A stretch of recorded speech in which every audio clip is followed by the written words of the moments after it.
Hello बच्चों, this is Jahin Ahmed, your physics teacher from Central Public School. In previous lecture, we studied about current and the conventional direction of current. So, I am here first discussing the recap of the previous chapter.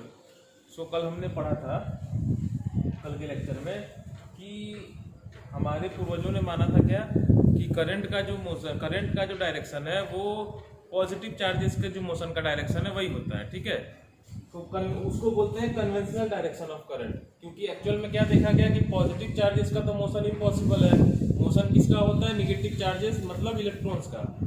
तो हमारे पूर्वजों ने क्या माना कि current का जो direction है वो पॉजिटिव टर्मिनल से निकलते हुए निगेटिव की तरफ जाती है। ठीक है, तो ये हमने कन्वेंशनली मान लिया था, लेकिन बाद में जब इलेक्ट्रॉन प्रोटॉन का पता चला, जब इसकी डिस्कवरी हुई, तो फिर ये पता चला कि एक्चुअल में तो फ्लो होता है इलेक्ट्रॉन्स का, और इलेक्ट्रॉन्स जो मूव करते हैं वो from the negative terminal to the positive terminal. तो हमने अब ये देख लिया।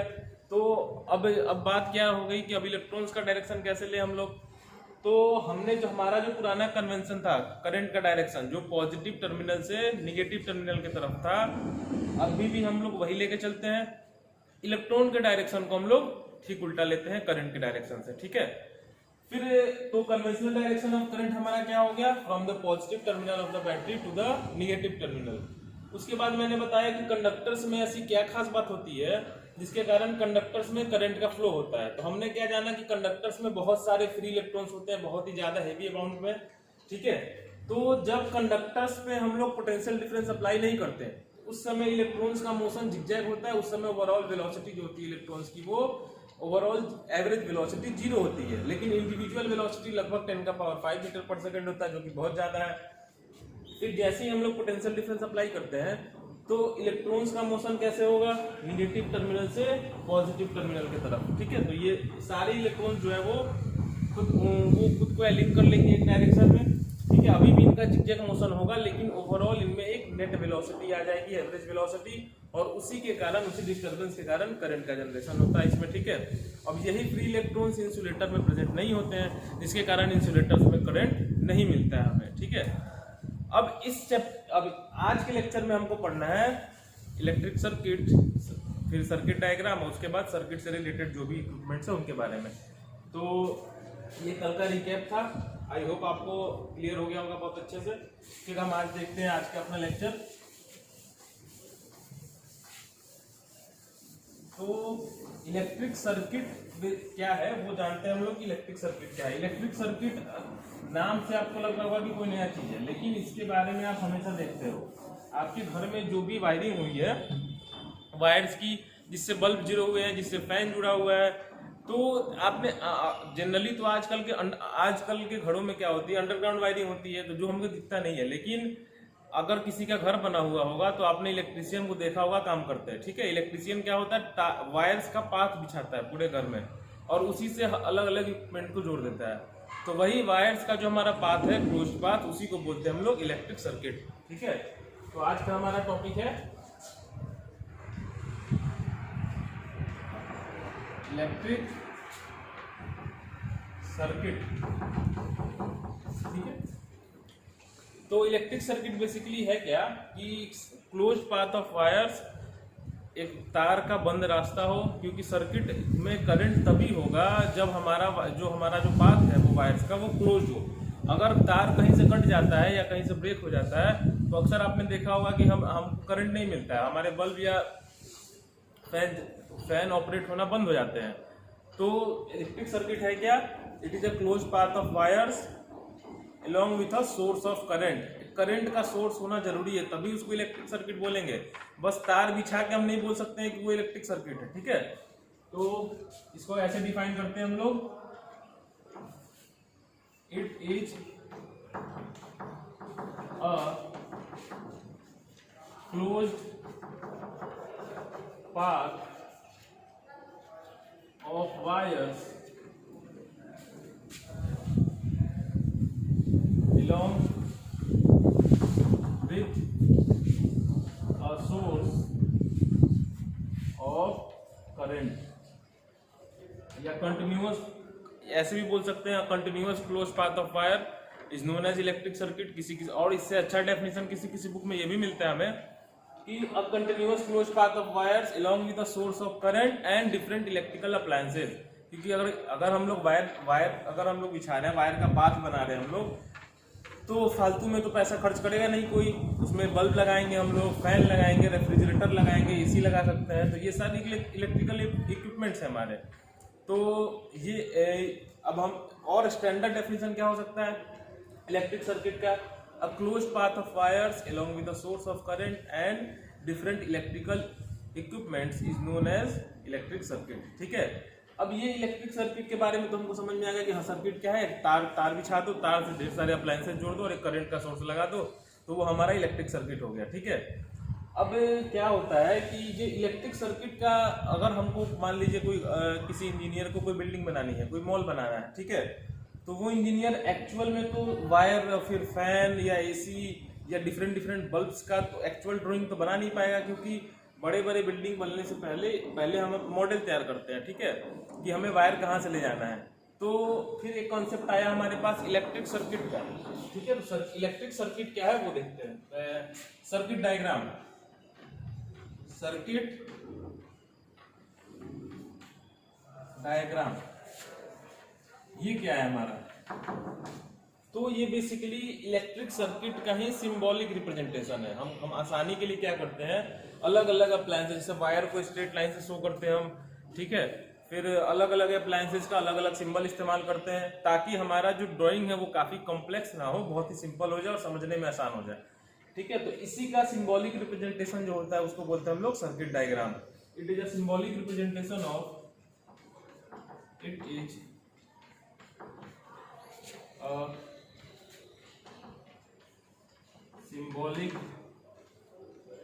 symbolic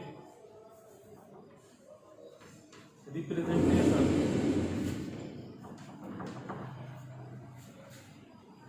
of electric circuit by using different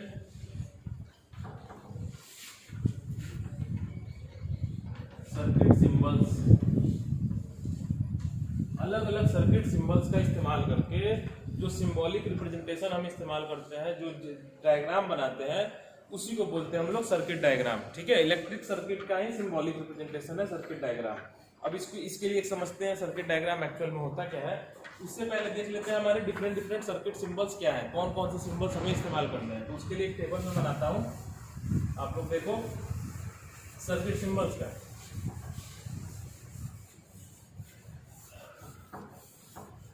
पिछले के सारे कॉन्सेप्ट आपको अच्छे से क्लियर करने होंगे, खास करके पोटेंशियल डिफरेंस और करंट वाला कॉन्सेप्ट। इन दो टॉपिक्स में बच्चों को काफी प्रॉब्लम होती है। और करंट के बारे में मैंने कल भी एक्सप्लेन किया था कि करंट एक स्केलर क्वांटिटी है, वेक्टर नहीं है, उसमें डायरेक्शन होते हुए भी, क्योंकि करंट जो है वो नॉर्मल मैथमेटिकल अलजेब्रा फॉलो करती है उसके एडिशन और सब्ट्रैक्शन के लिए। वेक्टर अलजेब्रा का इस्तेमाल हम लोग करंट में नहीं करते हैं। ठीक है, तो अब आते हैं हम हमारे सर्किट सिंबल्स क्या क्या है।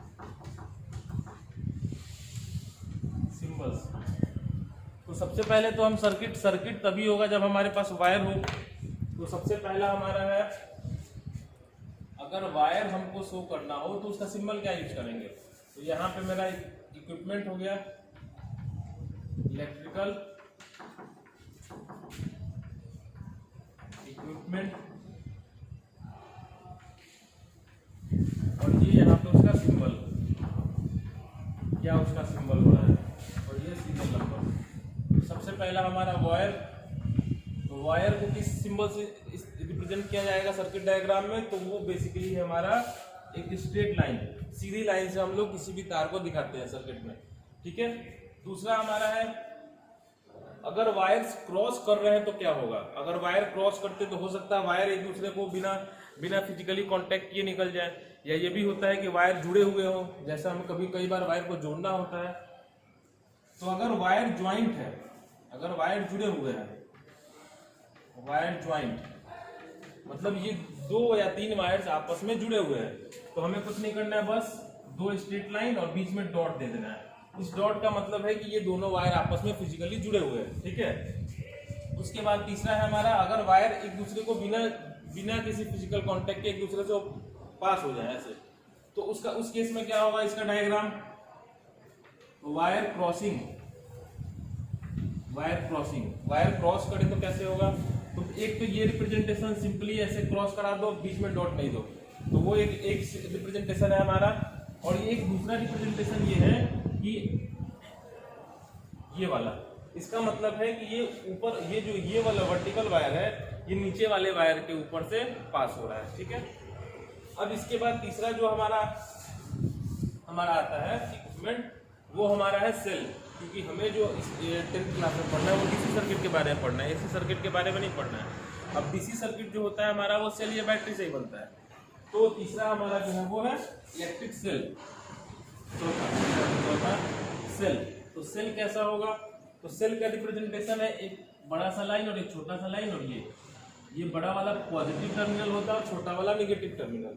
फिर इसके बाद बहुत सारे सेल्स को साथ में जोड़ के हम बनाते हैं, उसको बोलते हैं बैटरी। तो बैटरी के रिप्रेजेंटेशन क्या होगा, तो ढेर सारे सेल्स को एक साथ ले आओ, ये मैं दो सेल को जोड़ रहा हूं, ये पॉजिटिव टर्मिनल, ये नेगेटिव टर्मिनल, ये एक सेल हुआ हमारा और ये दूसरा सेल, और ये दोनों सेल आपस में जुड़े हुए हैं। तो ये हमारा रिप्रेजेंटेशन हो गया बैटरी का। ये 5 हुए, इसके बाद बाकी का और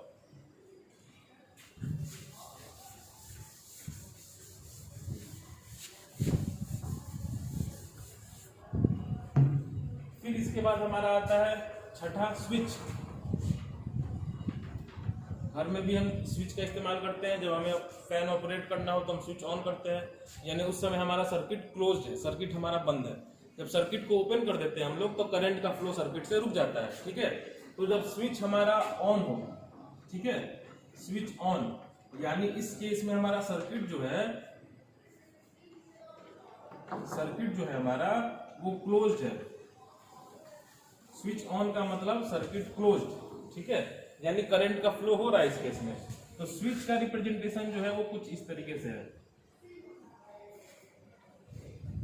ये और ये दो टर्मिनल्स हैं इसके, इन दोनों टर्मिनल्स को जोड़ दो आपस में, फिजिकल कांटेक्ट, तो ये हमारा स्विच ऑन है। अगर वही हमारा स्विच अगर ऑफ हो, स्विच ऑफ, यानी इस केस में हमारा सर्किट जो है वो ओपन है, यानी करंट का फ्लो नहीं हो रहा है, सर्किट ओपन। तो इस केस में हम क्या करेंगे, तो ये जो हमारे जो स्विच के टर्मिनल्स हैं, उन दोनों में कोई फिजिकल कांटेक्ट नहीं होगा, ये आपस में दूर दूर रहेंगे। तो ये हमारा स्विच हो गया। इसके बाद स्विच के जैसा ही ये स्विच जो है, ये हम तो घर में इस्तेमाल करते हैं, आपने देखा भी होगा, स्विच आपके बोर्ड में लगा होगा, फैन या बल्ब ऑपरेट करने के लिए आप इस्तेमाल भी करते होगे, टिकटॉक, ठीक है। अब स्विच के जैसा ही एक और चीज है प्लग की, लेकिन प्लग की और स्विच में फर्क क्या है कि स्विच काफी कॉम्पैक्ट होता है और ये डोमेस्टिक पर्पस में इस्तेमाल होता है, घरों में इस्तेमाल करते हैं हम लोग। लेकिन प्लग की का भी वही काम है जैसा स्विच का काम है, लेकिन दोनों के कंस्ट्रक्शन में अंतर है। प्लग की जो है वो लैब में इस्तेमाल होता है, उसको घरों में इस्तेमाल हम लोग नहीं करते, वो चाबी की तरह होता है उसमें, ठीक है। उसका मैं सिंबल बनाता हूँ प्लग की का, प्लग की 8वां प्लग की। अब प्लग की यानी ऑन, यानी इसमें चाबी हम लोग डाल चुके हैं, यानी ये अभी सर्किट हमारा सर्किट जो है सर्किट क्लोज है, यानी करंट जा रहा है इसमें। तो उस केस में प्लग की का सिंबल ये है, ये, और इसमें बीच में हमने चाबी दे दिया, ये यानी ये सर्किट हमारा अभी क्लोज है, प्लग की ऑन है, हमारा काम कर रहा है, यानी करंट का फ्लो होगा इसमें। 9th है जब हम प्लग की ऑफ कर दें, यानी सर्किट हमारा ओपन। तो इस केस में बस चाबी बीच वाली हमें निकाल लेनी है इसमें से, तो ये हमने चाबी निकाल ली बीच से, और ये हमारा जो सर्किट है वो ओपन हो गया हमारा, यानी प्लग की हमारा ऑफ है, अभी करंट का फ्लो इस केस में नहीं होगा। तो ये 9 हो गए, 9 सिंबल्स। इसके बाद भी और है, टोटल 15-16 है। अब 10वां हमारा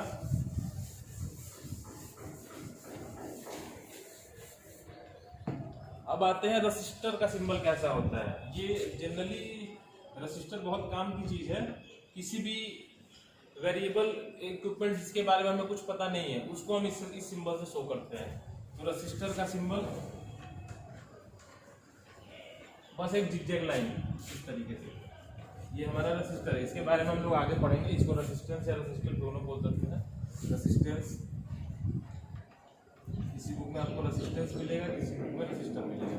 फिर एक आता है वेरिएबल रेसिस्टेंस, एक बॉक्स की तरह होता है जो कि लैब में मिलता है हमें, वो हमारे घर में नहीं दिखेगा हमें, जिसको ओम्स लॉ को वेरीफाई करने के लिए हम लोग यूज करते हैं। ठीक है, इसको रियोस्टैट भी बोलते हैं, रियोस्टैट।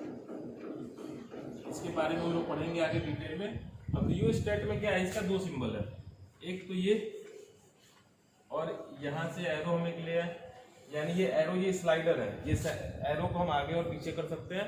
जब आगे पीछे करेंगे तो करंट का वैल्यू सर्किट में बदल जाएगा बिना बैटरी के बदले हुए। एक तो ये सिंबल है, दूसरा ये रियोस्टैट का सिंबल हो गया हमारा। ठीक है, अब हमारा नेक्स्ट है हमारा गैल्वेनोमीटर। गैल्वेनोमीटर एक ऐसा डिवाइस है जो कि करंट को डिटेक्ट करता है। ये करंट के वैल्यू को मेजर करके नहीं बता सकता हमें, लेकिन ये करंट है या नहीं सर्किट में, या करंट का डायरेक्शन किधर है, लेफ्ट टू राइट या right to left, up and down, जो भी हो, ये करंट के डायरेक्शन को और उसके प्रेजेंस को बताता है। तो गैल्वेनोमीटर हमारा ये भी काफी इंपॉर्टेंट इक्विपमेंट है गैल्वेनोमीटर लैब पर्पस के लिए। तो इसका बस जी फॉर गैल्वेनोमीटर, और ये दो टर्मिनल्स, ये दो टर्मिनल्स मतलब यहाँ से वायर निकल रहे हैं हमारे। तो ये हो गया टोटल 12। अब इसके बाद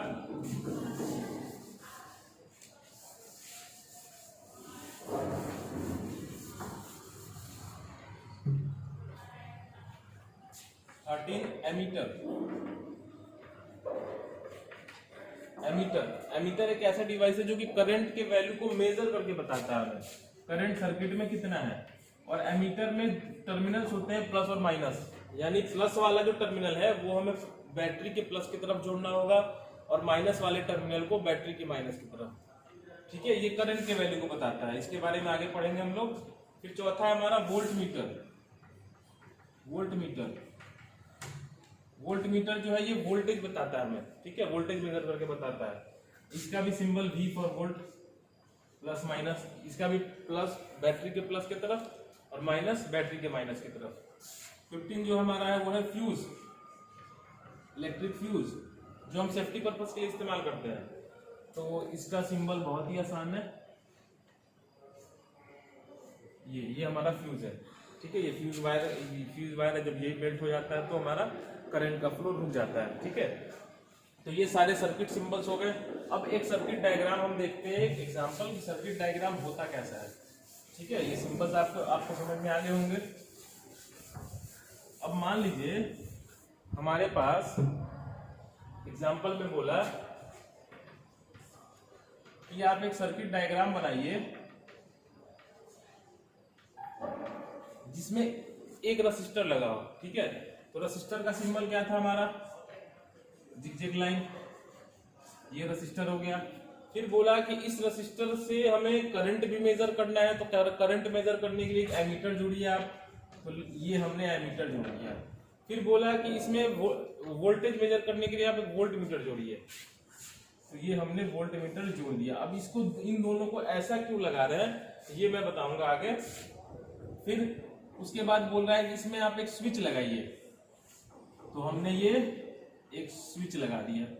ठीक है, अगर ओपन स्विच बोलता है तो ओपन है ये, अगर बोलता है कि स्विच क्लोज कीजिए, स्विच को क्लोज रखिए, तो ये दोनों टर्मिनल्स को हमने फिजिकल कांटेक्ट करा दिया। ठीक है, उसके बाद हमसे बोला गया कि आप 2 सेल का एक बैटरी इसमें लीजिए, तो ये एक सेल और ये दूसरा सेल। ठीक है, प्लस माइनस, और ये हमारा सर्किट डायग्राम तैयार जो हमसे क्वेश्चन में बोला गया।